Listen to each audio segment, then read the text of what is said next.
Hey, welcome everyone. Thank you for joining us this week for our show. And we are having a special show this time. This is all about those special women in our lives. Remember what James Brown said? This would not be a world without a woman or a girl. Well, Mm. that's what we're going to talk about today, the moms in our lives.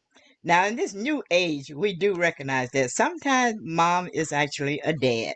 And so we'll take care of him when the time comes next month. But this month is all about the ladies. And I am thrilled to death because I have three very special ladies here today. Starting out with Dr. Dorothy Ross, who has some wonderful programs. One is a push talk that I hope she'll tell you a little bit about. She does that every Friday, and we're just excited about her, the success of it. And then we have Joanna White, who is new into, well, we'll let her share that. One thing I do know is that she's into the health, or I forget exactly how she says it, but we know that this lady can help you get started to feel better about yourself. And then, of course, our fearless leader, none other than the Dr. Patricia Rogers, who has helped all of us get started in our businesses. A great lady to talk to. She's better known as the visibility strategist queen, as you can tell, and she's a wonderful person who helps you get out there. And if you're one of those people like I was when I first met her, nervous and actually afraid to get going, well, let me tell you, she will push you out the door. So you better get over getting being afraid. Anyway, I'm just thrilled that they're going to be a part of our program today. They're going to share some stories with us about their moms and the things that they may have done and said to make them, well, let's correct that a little. They put the right ideas into them. The rest came from them listening, observing, and then uh, challenging themselves to meet other and bigger obligations and have become the ladies they are today. So let's start out with our first guest, Dorothy Ross. Dorothy, please tell us a little about your mom and the things that you feel makes her extraordinary. Well, let's say I'm a PK's kid, okay? So from generation to generation to generation, a pastor has popped up somewhere within the family. But some of the things that my mom loved to entertain, loved to have people over. She loved to cook. I was always running. I'm not one that likes to be in the limelight. So she'd be trying to do birthday parties and celebrations and things for me. And I'd be trying to come up with reasons why I couldn't show up or I couldn't be there. But that didn't stop her, whether I showed up or not. She was still going to have her dinner party or what have you. And the thing about it is, she didn't just do it for me. She did it for anybody that was in her surrounding, anybody that she cared about. She did that. And one of the things that a couple of things I remember about her is I remember she had a swing on the porch with a long swing across her house. And I worked the afternoon shift. So I worked from 12 to 9. So I would always go by there before going to work, and we would sit on that swing with some coffee, and I could just talk to her about anything and everything. And she had her own church, but I wasn't a part of it. I was in another church. But when I decided that I would come over and I would join her, okay, she threw me under the bus. I'm waiting on her to preach one Tuesday night, and all of a sudden she said, "My daughter is going to bring the word tonight," and I wasn't really sure. That was my first time, okay? And, there were visitors in the audience, and so, a lot of times people have something, questions that they'll ask or what have you. And I was like, man, if they start asking me questions, I don't know this, I don't know that. But it worked out fine. And she was like, look, I got your back. If somebody asks you something you don't know, don't worry about it. Okay, I'll take over. And I love that about her. On Saturdays, my mom would, we had a lot of boys in the family, like I have in my family. So she would cook a big bread pan full of biscuits. She cooked from scratch, big bread pan full of biscuits. We didn't buy syrup from the store. She made syrup from sugar. So she would make her syrup on the stove, and big bag of red Polar sausages. She would cut them in half and slice them up, make big bowls of grits and eggs. And I'm telling you, now every Saturday she did this, okay? But along with breakfast, what she would do is she always would cook a cobbler with breakfast, all right? So we would have a peach cobbler or apple cobbler or blueberry cobbler. So, and I kind of picked those habits up from her. As I grew up, I started cooking from scratch because my grandmother cooked from scratch. So I sit at the table with her while she cooked, taste, stirred, or what have you. So I don't cook from I can from a box or from a can or what have you. It's totally, everything is from scratch. So those are some of the things that I love about my mom, and just how she loved to actually just help people. One of my bestie friends, I met because she became a member and then a pastor of my mom's church. And I met her, my youngest son is 44. So I met her before he was born, and we call ourselves sisters. So all of our children grew up together. So even today, they're like cousins and what have you. We don't know the difference. I don't know. Some blood might have ran over in each family. All I know is she'll call me and, hey sis, what's going on? So she was my sister. She had a younger sister. I had a younger sister. So they called themselves sister. So, just some of the things that she really just introduced us to. And she loved to travel, family travel. Okay. Mhm. So every year we would go somewhere as a family. And as a family, from the youngest to the oldest, we all went together. So I've had some fond memories of my mom. And I was telling LaWanna how I only got one whooping the whole time. Um, and it wasn't my whooping.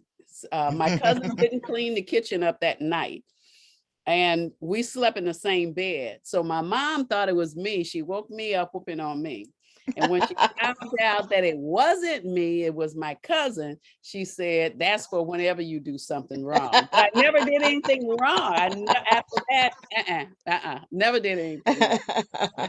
That's those are some great stories, and it brings back some really some memories of my mom. And you mentioned about making the syrup on the stove. That's how my mom did. We made our syrup from sugar on the stove. Thanks for sharing those wonderful memories. Joanna, share with us something about your mom that you remember that make, well, when you think about it, just bring back those happy feelings. Well, my mom is from Trinidad and I was born here. So her view of things were a little bit different from like most of my other friends and things like that growing up. But now I'm grateful for them because so many things that she instilled inside of me. One, we always had family coming, so we always had people at our house. And back then, I could not appreciate that at all because they always took my room, my bed, and I had to clean up after everybody. But like Pastor Dorothy said, we kind of always entertain. So now I find myself always entertaining people. People coming in from out of town and stuff, they always call in. and they're always welcome. They know that she welcomed everybody. And like on Sundays, she would cook and everybody passed through what we called a susu. They would drop off their money for her because she always ran one since I was a little girl.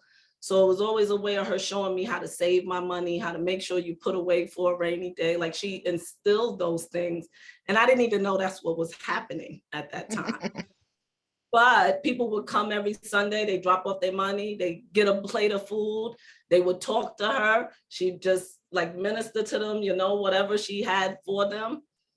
And they would go. And it was just, that was a part of my life. And growing up, when I moved in my own house, I didn't realize how much of her came with me. It really did. As much as I didn't like family always staying, now I love when people come in and stay with me and just enjoying the space with them and stuff like that. Is, yeah, that was definitely instilled from my mom. Moms, they just it's funny because my mother used to tell me all the time because I kept saying, I'll be glad when I get grown and I'm in my own place. And then I won't have to be changing diapers and this and that. My mother said, one day you're going to be changing diapers and I want to see how you act then. Oh my gosh. It was, oh, anyway, let's, uh, is, I'm sorry, I'm getting tickled here. Share with us a favorite member aside from that she may have said to you that made every time you think about it, it leaves a warm feeling with you, or maybe it's one of those things that nope, I don't like to hear that from my mom. I gotta be, I might cry with this one. I might cry with this one. When I was going through my divorce, it was the scariest time of my life because I'm telling my mother the thing she talked about the most is the worst thing to do. And after 20 years of being married, I told her, I can't do this anymore.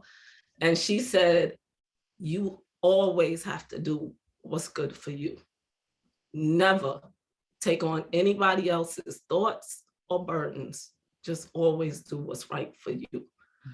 And that stuck with me. That's where my business came from, is really focusing on me. And it was my mom that gave me the release to do that.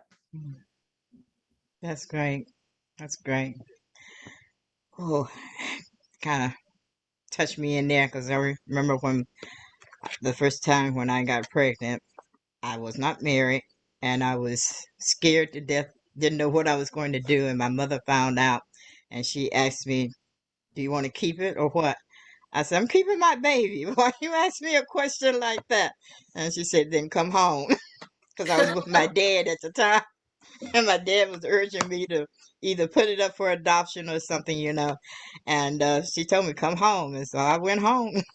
Moms are that way. Well, Dr. Rogers, I've gotten to know this lady really well. So I can't wait to find out what the woman was like that raised her because she is a real go-getter. Dr. Rogers, share us some stories about your mom. Woo! All right now, all right now, all right now. Yeah, Pastor Dorothy stepped on some, brought back some memories, as well as LaWanna. And I think we all can say that we have in common that our parents definitely believed in serving. Y'all know where I'm already going, don't you? Ain't mad at me. Yeah, so that's a bonus because people love to come over to our house and eat as well. And we had a family. I was the last of 8 siblings. So that right there was a gathering. And so therefore mom had to cook for all of us. I was raised in a single family home.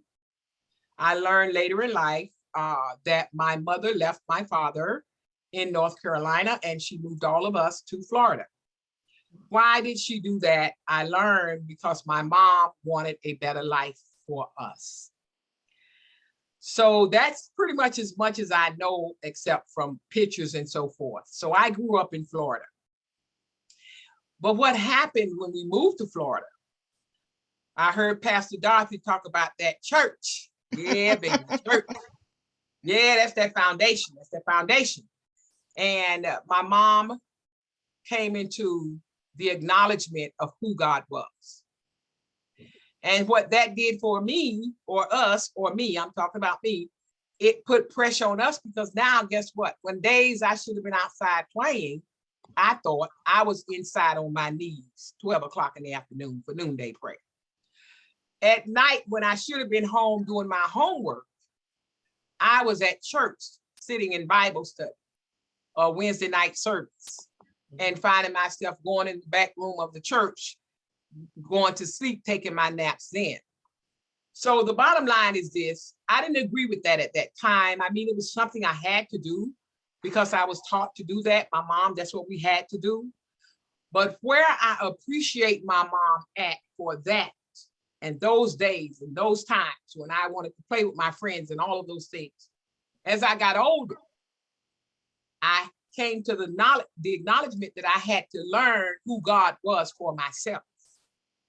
Because when mom was no longer here, and when I had all those changes I went through as a young adult, going through changes in life, and I would call mom, even when I left home, had my own little apartment, and I run into all these decisions that I made that wasn't healthy for me.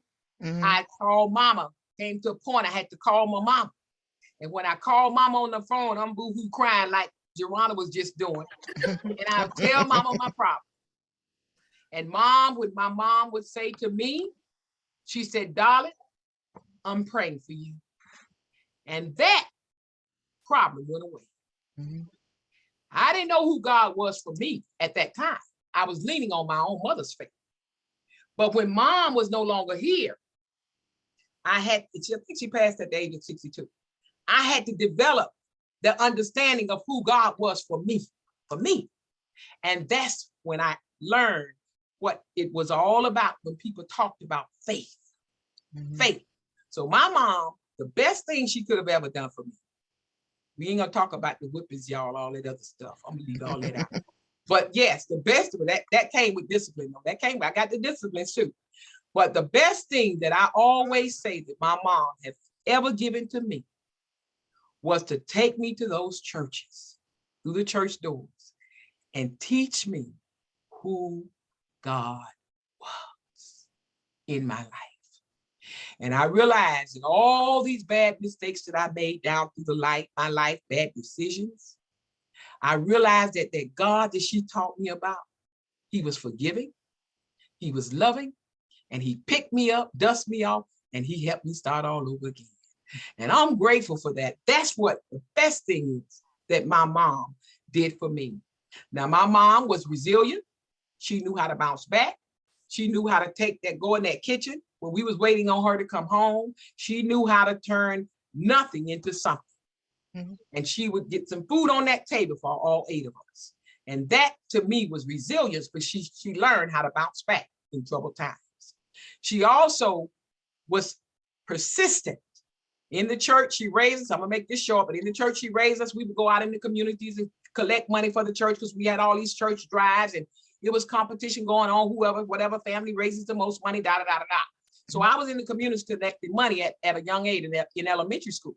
That took me into sales. How about that? So just so y'all know, yeah, we don't know what our gifts are until it's time in our businesses now to learn and discover our gifts. And when we look at the whole picture, come to find out, we've been doing it all our life. I know I don't want to go on because I'm going to tell you, I'm like Dorothy. I can go on and on and on with this. But I guess I'll just stop it here and say that the disciplines that my mom left me with, leadership, how to manage my money, all of those things that I went through in my childhood have developed me and brought me to where I am today. And along with that, success, my mama didn't believe in coming up last place. The Rogers family and those 8 kids are always at the head of the class. How about that? In the church among us. So with that, I love you all. I'm so glad you asked that because it brought a smile on my face. And I'm like Joanna. Don't make me cry on this platform. Because if my mom could see me now, and I know she's watching, and when y'all want to know why I'm hustling, running the way I do, because when I was young, I didn't know what I needed to do. I didn't do what I needed to do.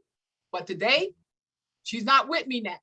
But I know she'll be proud of this old girl today Mhm. because I'm no longer that black sheep of the Rogers family. I am the queen of the 8 siblings. That's my story, and I'm sticking. Thank you so much for sharing. That's wonderful. That's, you were the baby of 8. I was the oldest of 8 in my family. And, and so the pressure was always on me because everyone expected me to go out and accomplish great things. And that's one of the things that I really liked about my mom was that she instilled in us to want to be educated and to take care of ourselves because when my dad left my mom, uh, and I still love my dad, even though he's gone, I still love my dad. Yeah. But the thing that hurt her so much was that he left. And she, like your mom, had to be strong and resilient. And at first, she did her pity party. But when she came out of that pity party, she set them goals of what she wanted to accomplish. And I am so happy she did it. Took her years, but she did it. And Yeah. I'm not as great as my mom. It takes me a little longer to do things, but I am grateful that she did teach us to always want to strive for the best, to do our best, and don't settle for anything less than that. So, yeah, we as long as you do your best, even if you don't get to the top, as they say, you're still among the stars, so you're up there. Just wonderful to have you guys share your stories and about our moms and things. I tell my children sometimes, well, my youngest, because he's around me all the time, and I tell him I remember the days when you were outside playing with other kids, and if somebody said something about your mom, that was fighting words. I mean, no ifs or buts about it. You didn't talk about anybody's mom. You can say what you want about dad, but you didn't talk about mom. So I don't know if kids still feel that way about their moms today, but that's how we were. And it's amazing the things that they do for us. You know, uh, moms are 2 and 3 people. Think about it. They work, they take care of the house, they take care of those kids, instill the values into them that they need to make it on their own. Um, Wow, what is a particular thing? I know that Dr. Rogers told us about what her mom instilled in her to help her to be who she is today. But Joanna, is there any particular thing today that you can say, if my mom hadn't pushed me this way and encouraged me, who knows where I would be? I would say that's everything. I mean, just I followed my mother with my job.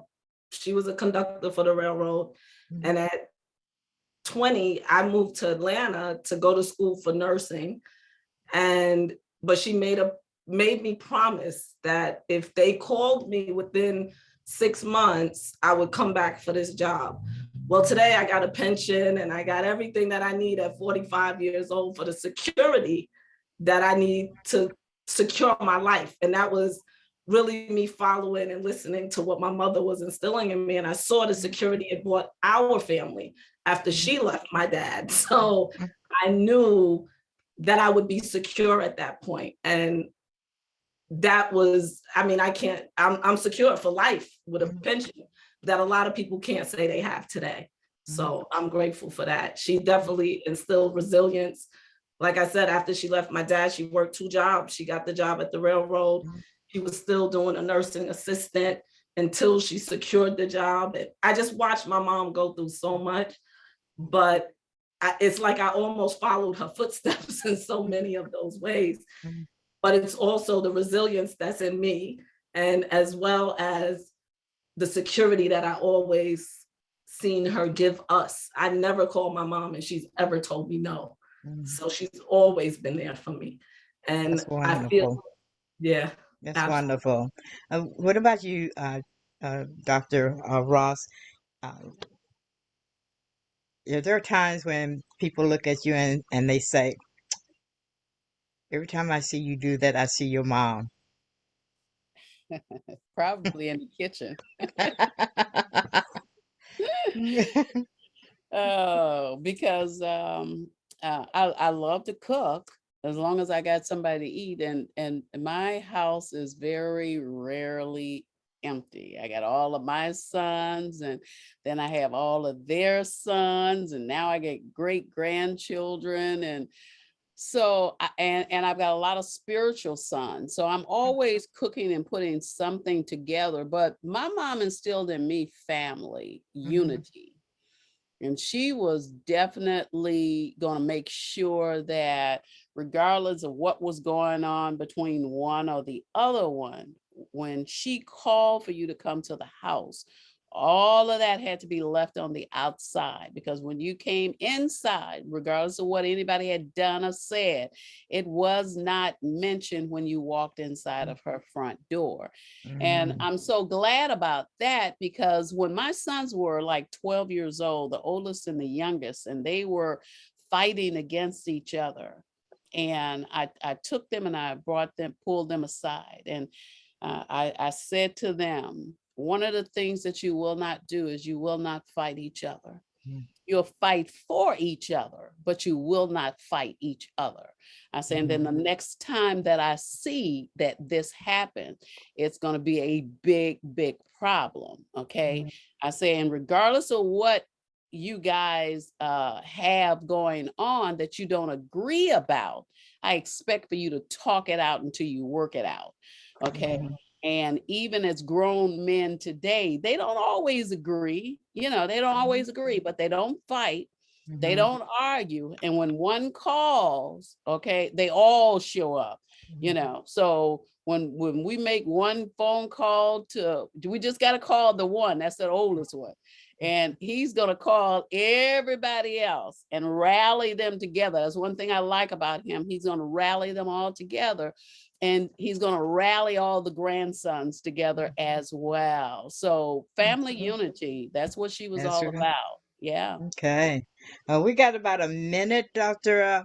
Rogers, and I'll call on you. I'll give you a couple of seconds, Joanna. Share with us a particular memory that you think um, at the time you may not have liked, but today you see the wisdom in. Oh, you're muted.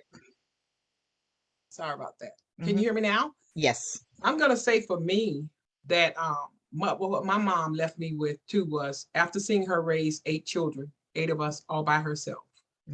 Um, I want to say that what I learned from that, I said already before about my relationship with God and faith. But I'm going in, ladies, because I just heard Joanna hit that head nail on the head. I'm going in. What my mom, I learned through watching her. And although I made my mistakes with the bad marriages, bad choices, whatever you want to call it, some say I had a bad picker. But the bottom line is what I've learned through watching her, and I practice today because I've learned to love myself and love who I am and who God created me to be. I'm going in, ladies. I learned that a man is not a plan. That's my story. I'm sticking to it. Happy Mother's Day, ladies. Thank you, Joanna. You got about 30 seconds, and you're muted.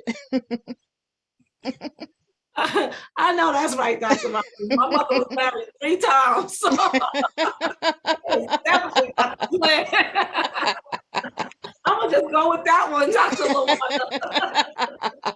Well, my mom would agree with you. She just told us if you get married, have your own bank account.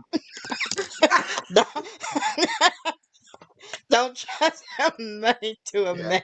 That's right. Yeah. So, well, thank you all. This has been wonderful, and we'll have to get together again for another session where perhaps we can talk a little longer. But I appreciate you coming on here today, and I want to say Happy Mother's Day to all of the mothers out there. And you don't have to be a biological mother. A mom is the one who loves and takes care of you and provides for you and instill in you those values that you need in order to go out into the world. And it's Right. because of moms that so many of us are able to accomplish what we have, because we've seen what our moms have gone through and how they came out on the other side. So That's thank right. you again, ladies, for sharing your Awesome. memories with us. And this Awesome. is awesome, really awesome. And because of the time, We won't be able to talk about some of the things we're doing, but I do want to encourage you to come back so you can find out what it is we do. I'd like to share with you how you can protect your loved ones. So until the Awesome. next time, remember to stay safe and keep the faith. Awesome.